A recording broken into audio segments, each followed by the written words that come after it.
Israel की कहानी resilience की कहानी है, इनोवेशन की और लगातार शांति की तलाश की, वो भी एंड्यूरिंग कॉन्फ्लिक्ट के बीच। हॉलोकॉस्ट की एशेस से टेक्नोलॉजी और कल्चर का थ्राइविंग हब बनने तक इजराइल का सफर यूनिक और कैप्टिवेटिंग है। ये नेशन साइज में भले ही छोटा हो, लेकिन ग्लोबल इम्पैक्ट में बहुत बड़ा है और इसे waves of immigration, ground breaking discoveries और एक कॉम्प्लेक्स जियोपॉलिटिकल लैंडस्केप ने शेप किया है। हम उन डिफाइनिंग मोमेंट्स, ट्रायम्फ्स और चैलेंजेस को एक्सप्लोर करेंगे जिन्होंने इस रिमार्केबल नेशन को डिफाइन किया है। टेल अवीव की बस्लिंग स्ट्रीट से लेकर जेरूसलम की एंशिएंट वॉल्स तक इजराइल की कहानी उसकी जमीन पर लिखी हुई है। ये एक ऐसा नैरेटिव है जो एंशिएंट हिस्ट्री के थ्रेड्स और एक मॉडर्न सोसाइटी के डायनामिज्म से बुना गया है, जो आइडेंटिटी, सिक्योरिटी और कोएग्जिस्टेंस के कॉम्प्लेक्स क्वेश्चन से जूझ रहा है। हमारे साथ जुड़ें और इजराइल की मॉडर्न हिस्ट्री की टेपेस्ट्री में डुबकी लगाएं, स्ट्रगल फॉर इंडिपेंडेंस से लेकर लास्टिंग पीस की तलाश तक। वर्ल्ड वॉर II के साये में पैलेस्टाइन, जो उस समय ब्रिटिश कंट्रोल में था, यूरोप में हो रहे हॉलोकॉस्ट से भाग रहे जूज के लिए एक सैंक्चुरी बन गया। पैलेस्टाइन में एग्जिस्टिंग जूइश कम्युनिटीज ने इमेंस ट्रेजेडी के बीच एड, शेल्टर और a shared sense of purpose provide की। इस दौरान पैलेस्टाइन में जिंदगी में a growing sense of urgency का एहसास होने लगा था। द जूइश कम्युनिटी, जिसे यशुव कहा जाता था, एक सेल्फ सफिशिएंट सोसाइटी बनाना चाहती थी और साथ ही वॉर की एस्केलेटिंग वायलेंस से भी जूझ रही थी।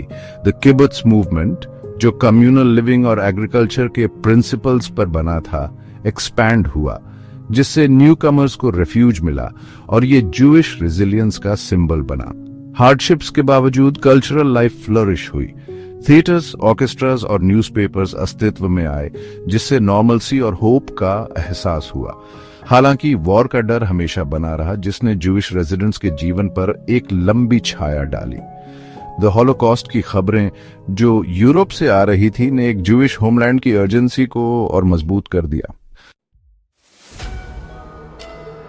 वर्ल्ड वॉर II के खत्म होने के साथ हॉलोकॉस्ट सर्वाइवर्स की प्लाइट ने जायनिस्ट मूवमेंट के जूइश स्टेट की मांग को और तेज कर दिया। द हॉरर्स ने एक जूइश पीपल के लिए एक सेफ और परमानेंट हेवन की ग्लोबल आउटक्राई को और भड़का दिया। इलीगल इमिग्रेशन, जिसे अलियाबेट कहा जाता था, एक लाइफलाइन बन गई। यूरोप की तबाही से बचने के लिए desperate Holocaust survivors over crowded ships पर सवार हो गए और पैलेस्टाइन के शोर्स तक पहुंचने के लिए पेरिलस जर्नीज का सामना किया। दुनिया ने इन रेफ्यूजीज के डिटर्मिनेशन को देखा, जिनके चेहरे पर ट्रॉमा और होप दोनों साफ झलक रहे थे। द मोसाद, ले आलिया बेट जैसे ऑर्गेनाइजेशंस ने ब्रिटिश रेस्ट्रिक्शंस और इंटरनेशनल प्रेशर को धता बताते हुए इन क्लैंडेस्टिन वॉयजेस को फैसिलिटेट करने के लिए अथक प्रयास किया। 1942 में द बिल्टमोर कॉन्फ्रेंस ने एक टर्निंग पॉइंट मार्क किया। पहली बार जायोनिस्ट मूवमेंट ने फॉर्मली पैलेस्टाइन में एक जूइश स्टेट बनाने का आह्वान किया। इस डिक्लेरेशन ने सपोर्ट को और मजबूत किया और इंटरनेशनल स्टेज पर डिप्लोमेटिक एफर्ट्स को तेज कर दिया। एक होमलैंड के लिए स्ट्रगल अब जस्टिस और रिकॉग्निशन के लिए एक ग्लोबल फाइट बन गया था। 1947 में यूनाइटेड नेशंस ने पैलेस्टाइन को 2 स्टेट्स में पार्टीशन करने के लिए वोट किया, एक जूइश और एक अरब। ये डिसीजन जहां कई जूज के लिए खुशी लेकर आया, वहीं इस रीजन में डीप टेंशंस को भी इग्नाइट कर दिया। द अरब वर्ल्ड ने इस प्लान को लार्जली रिजेक्ट कर दिया। May 14, 1948 को डेविड बेन गुरियन ने इजराइल की इंडिपेंडेंस डिक्लेयर कर दी। इस मोमेंटस ओकेजन का जश्न मनाया गया और साथ ही वॉर भी शुरू हो गई। पड़ोसी अरब स्टेट्स ने इन्वेजन लॉन्च कर दिया। इजरायली डिफेंस फोर्सेस ने अपने नेशन की रक्षा के लिए लड़ाई लड़ी। द वॉर ऑफ इंडिपेंडेंस एक क्रूर स्ट्रगल थी। इजरायली फोर्सेस ने इन्वेजन को पीछे हटाया, लेकिन लाखों पैलेस्टीनियंस को विस्थापित कर दिया। 1949 में वॉर के खत्म होने ने रीजन को शेप किया। Section 5 Trials of Nation Building Immigration and Integration from 1949 to 1956। The war of independence के बाद इजराइल के सामने जूइश इमिग्रेंट्स की भारी संख्या को अब्सॉर्ब करने की चुनौती थी। जिन्हें ओलिम कहा जाता था।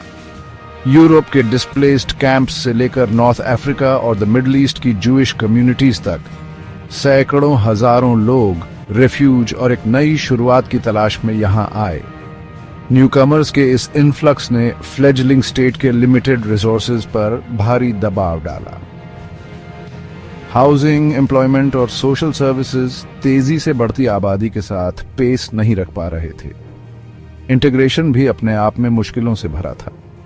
कल्चरल डिफरेंसेस, लैंग्वेज बैरियर्स और रिलीजियस ऑब्जर्वेंस के अलग अलग लेवल्स ने सोशल फ्रिक्शन पैदा की। सरकार ने एक शेयर्ड नेशनल आइडेंटिटी को बढ़ावा देने के लिए पॉलिसीज इंप्लीमेंट की और साथ ही डाइवर्स इमिग्रेंट कम्युनिटीज की यूनिक नीड्स को भी एड्रेस किया। चुनौतियों के बावजूद इस दौरान इजरायली इंफ्रास्ट्रक्चर, इंडस्ट्री और कल्चरल इंस्टीट्यूशंस का रैपिड डेवलपमेंट हुआ। द ओलिम ने अपने स्किल्स, ट्रेडिशंस और डिटर्मिनेशन के साथ इजरायली सोसाइटी के कैरेक्टर को शेप करने में महत्वपूर्ण भूमिका निभाई। एक ज्यूइश होमलैंड का सपना हकीकत होता दिख रहा था। हालांकि यह एक ऐसे देश के निर्माण की कॉम्प्लेक्सिटी से भरा था जो स्क्रैच से बनाया जा रहा था।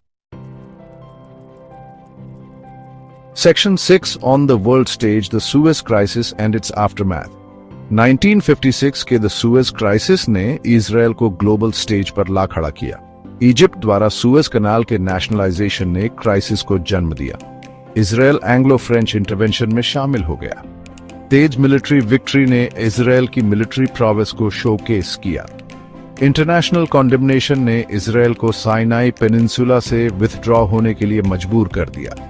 द सुएज क्राइसिस के लॉन्ग लास्टिंग कॉन्सिक्वेंसेस हुए। इसने फ्रांस के साथ इजरायल के स्ट्रेटेजिक अलायंस को और मजबूत किया। इस क्राइसिस ने इस रीजन में कोल्ड वॉर के ग्रोइंग इन्फ्लुएंस को भी हाईलाइट किया। Section 7 Victories and Tensions, the Six-Day War and its Legacy, 1967 to 1973. 1967 में The Six-Day War Israeli history में एक पिवटल मोमेंट के रूप में जाना जाता है। चारों ओर से अरब नेशन से एग्जिस्टेंशियल थ्रेट का सामना करते हुए इजरायल ने एक प्रीएम्प्टिव स्ट्राइक लॉन्च की, जिसने रीजनल मैप को बदल कर रख दिया। मिलिट्री माइट के शानदार प्रदर्शन में इजरायल ने एक डिसाइसिव विक्ट्री हासिल की और Sinai peninsula, the Gaza strip, the West Bank और द गोलन हाइट्स पर कब्जा कर लिया। हालांकि जीत के बाद आई खुशी एक बहुत बड़े टेरिटरी और वहां रहने वाली बड़ी अरब पॉपुलेशन को गवर्न करने की रियलिटी से कम हो गई।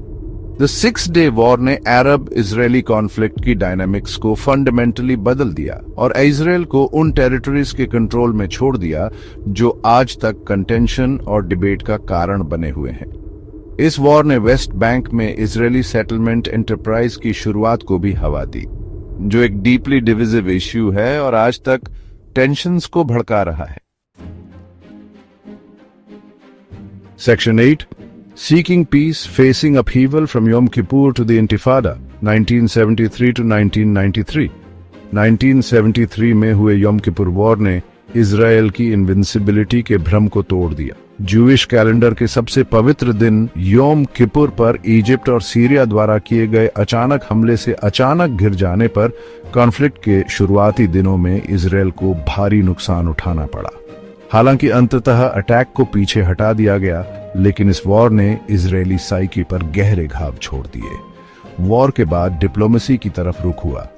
1978 में यूएस प्रेसिडेंट जिमी कार्टर द्वारा करवाए गए द कैंप डेविड अकॉर्ड्स के कारण इजरायल और इजिप्ट के बीच एक हिस्टोरिक पीस ट्रीटी पर हस्ताक्षर हुए।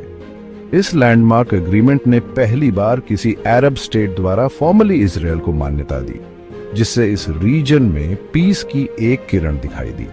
हालांकि द पैलेस्टीनियन इशू कॉन्फ्लिक्ट का कारण बना रहा। 1987 में शुरू हुआ द फर्स्ट इंतिफादा, जो एक पैलेस्टीनियन अपराइजिंग था, ने वेस्ट बैंक और गाजा स्ट्रिप पर इजरायली ऑक्यूपेशन को चैलेंज किया। द इंतिफादा, जिसमें पीसफुल प्रोटेस्ट और वायलेंट क्लैशेस दोनों ही शामिल थे, ने सेल्फ डिटर्मिनेशन के लिए पैलेस्टीनियन स्ट्रगल को ग्लोबल स्टेज पर ला दिया। Section 9 Innovation and Uncertainty, Israel in the 21st Century. 21st century में इजराइल टेक्नोलॉजी, इनोवेशन और एंटरप्रेन्योरशिप में एक ग्लोबल लीडर के रूप में उभरा है। द स्टार्टअप नेशन, जैसा कि इसे अक्सर कहा जाता है, में एक थ्राइविंग हाईटेक सेक्टर है। साइबर सिक्योरिटी से लेकर एग्रीकल्चरल टेक्नोलॉजी तक इजराइल के इनोवेशंस दुनिया की कुछ सबसे बड़ी चुनौतियों का सामना कर रहे हैं। अपनी इकोनॉमिक सक्सेसेस के बावजूद इजराइल कॉम्प्लेक्स सिक्योरिटी कंसर्न्स और अनसुलझे इजरायली पैलेस्टीनियन कॉन्फ्लिक्ट से जूझ रहा है। द सेकंड इंतिफादा ने अर्ली 2000s पर एक लंबी छाया डाली। सिक्योरिटी बैरियर के निर्माण ने टेंशन्स को और बढ़ा दिया। 2005 में गाजा से इजराइल का विथड्रॉल, हमास का उदय हुआ और कॉन्फ्लिक्ट के साइकिल्स चलते रहे। इजराइल का सफर रिमार्केबल रेजिलियंस से भरा रहा है।